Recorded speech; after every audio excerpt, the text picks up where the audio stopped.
Naam, habari za wakati huu na karibu tena ndugu mpenzi mtazamaji, ni kwa taarifa yale ambayo yanajiri katika nyanja za kisiasa na katika mitandao ya kijamii nchini Tanzania.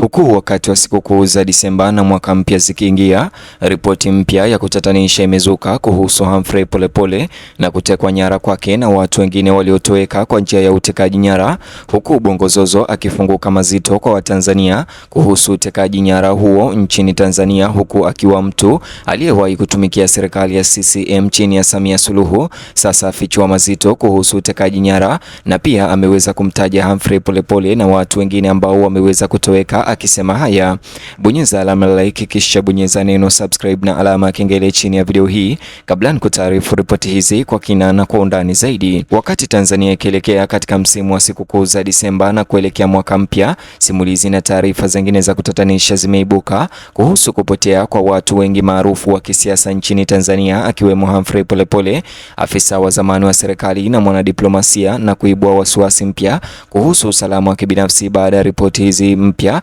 kumhusu Humphrey Polepole na wengine kuibuka leo, na pia zimezua wasiwasi katika nyanja za haki za binadamu Tanzania kuwekwa kizuizini bila sababu nchini Tanzania. Muda wa ripoti hizi kumhusu Humphrey Polepole na wengine waliotekwa nyara unaendana na kipindi ambacho kwa kawaida huhusishwa na mikusanyiko ya familia na sherehe za Krismasi na mwaka mpya, na pia umezidisha wasiwasi na hisia za wananchi, huku Watanzania wengi sasa wakihoji ni kwa namna gani tukio kama hilo linaweza kutokea katika mazingira ambayo hayaeleweki. Kutoweka kwa Humphrey Polepole kumekuwa kitovu cha mjadala wa kitaifa, si tu kwa sababu ya umashuhuri wake wa siku za nyuma ndani ya mfumo wa serikali na kisiasa Tanzania, lakini pia kwa sababu inaashiria hofu kwamba hakuna mtu, bila kujali hadhi ya hapo awali au huduma kwa serikali, ambaye anakinga dhidi ya ukiukwaji wa uhuru wa kibinafsi. Hata hivyo, ingawa ufafanuzi rasmi unabaki kuwa mdogo, ukosefu wa taarifa za uwazi kumhusu Humphrey Polepole na wengine umechochea uvumi, hofu na wasiwasi mkubwa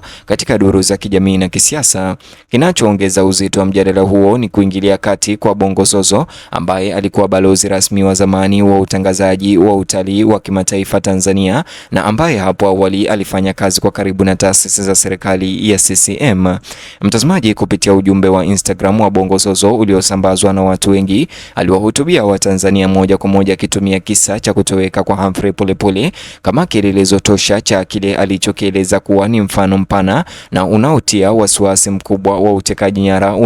unaoendelea kusumbua nchi ya Tanzania. Maoni ya Bongo Zozo, ambaye aliwahi kutumikia serikali, yaliweka tukio la kutoweka kwa Humphrey Polepole na wengine kuwa zaidi ya tukio la pekee. Badala yake lilidhihirisha kuwa ni janga la kibinadamu lenye madhara makubwa. Alisisitiza kwamba mtu anapotoweka katika mazingira yasiyoeleweka Tanzania, mateso hayo yanaenea zaidi ya mtu binafsi, yakifunika familia, marafiki na jamii nzima ya Tanzania, inayobaki na maswali yasiyo na majibu na hofu inayoongezeka juu ya nani anayefuata. Katika tafakari yake, Bongo Zozo alitofautisha furaha ambayo kawaida huhusishwa na msimu wa sikukuu za Disemba na uchungu wa familia zilizoathiriwa na kupotea au kutekwa nyara kwa watu kama vile Humphrey Polepole na wengine. Alieleza jinsi sherehe zinavyokuwa tupu wakati wapendwa wako hawapo, wakiwa wametekwa na hawajulikani walipo, akisema kwamba familia zinaweza kuketi pamoja wakati wa milo ya likizo huku zikiwa zimelemewa kihisia na wasiwasi, kutokuwa na uhakika na uoga kuhusu hatima ya mtu ambaye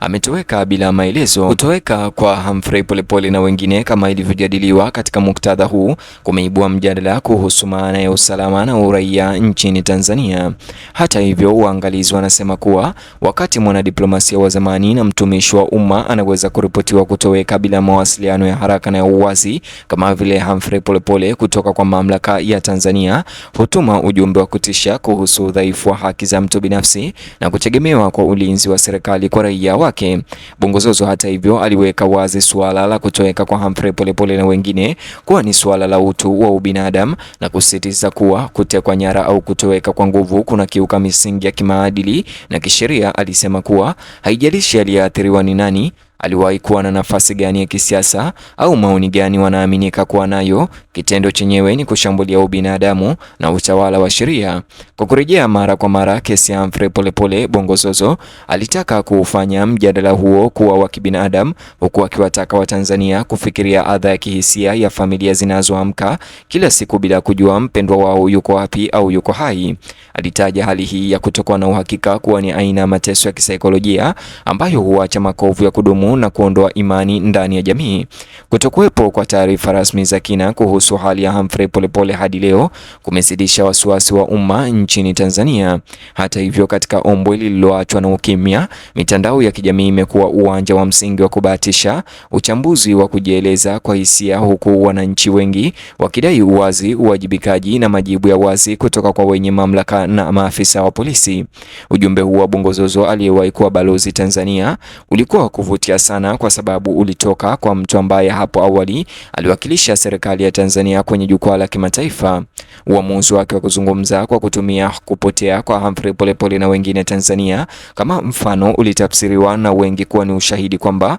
wasiwasi wa kutekwa nyara umevuka mipaka ya kisiasa na kitaasisi Tanzania na kuwafikia hata wale waliowahi kuitetea serikali kimataifa. Katika maelezo yote, Bongozozo alishikilia kuwa kutoweka kwa Humphrey Polepole kunapaswa kuwa mwamko kwa taifa la Tanzania. Alionya kwamba jamii inayorekebisha au kupuuza matukio kama haya katika hatari ya kupoteza msingi wake wa maadili. Hata hivyo, kwani hofu Polepole inachukua nafasi ya uaminifu na ukimya unakuwa mkakati wa kuishi badala ya chaguo la raia. Kesi hii ya Humphrey Polepole pia imeibua tafakuri ya uwajibikaji, huku wananchi wakihoji iwapo taasisi zilizopo zina uwezo wa kuchunguza kwa uhuru matukio ya upotevu unaohusisha watu wakubwa kama vile Humphrey Polepole waliowahi kutumikia serikali ya CCM. Kutokuwepo kwa ufafanuzi wa haraka na wa uwazi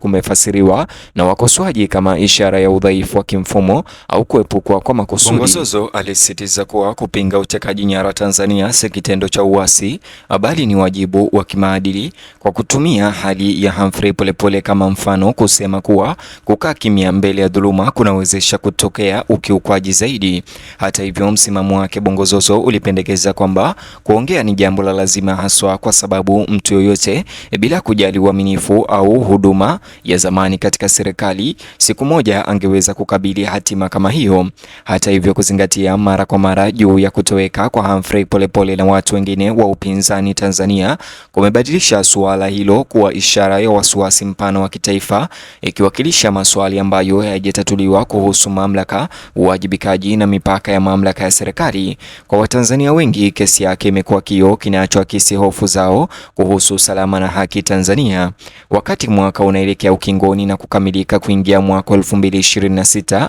hali ya kutotatuliwa ya kutoweka kwa Humphrey Polepole na watu wengine inaendelea kuweka kivuli kwenye sherehe za Krismasi na sherehe za mwaka mpya. Familia kote nchini zinakumbushwa kuwa shangwe na huzuni vinaweza kuwepo pamoja kwa wasiwasi, hasa wakati kutokuwa na uhakika kunapoendelea na majibu hayapatikani kuhusu utekaji nyara Tanzania. Hatimaye mjadala unaohusu kutoweka kwa Humphrey Polepole umebadilika na kuwa hesabu ya kimaadili na ya kiraia. Imetoa changamoto kwa Watanzania kukabiliana na hali halisi zisizofurahisha kuhusu upotevu unaotekelezwa Tanzania, kudai uwazi na kuamua kama ukimya au dhamiri ya pamoja itafafanua njia ya taifa linapoingia mwaka mpya wa 2026. Mtazamaji, bonyeza alama like kisha bonyeza neno subscribe na alama kengele chini ya video hii ili kila siku wa kwanza kupokea habari au taarifa zetu.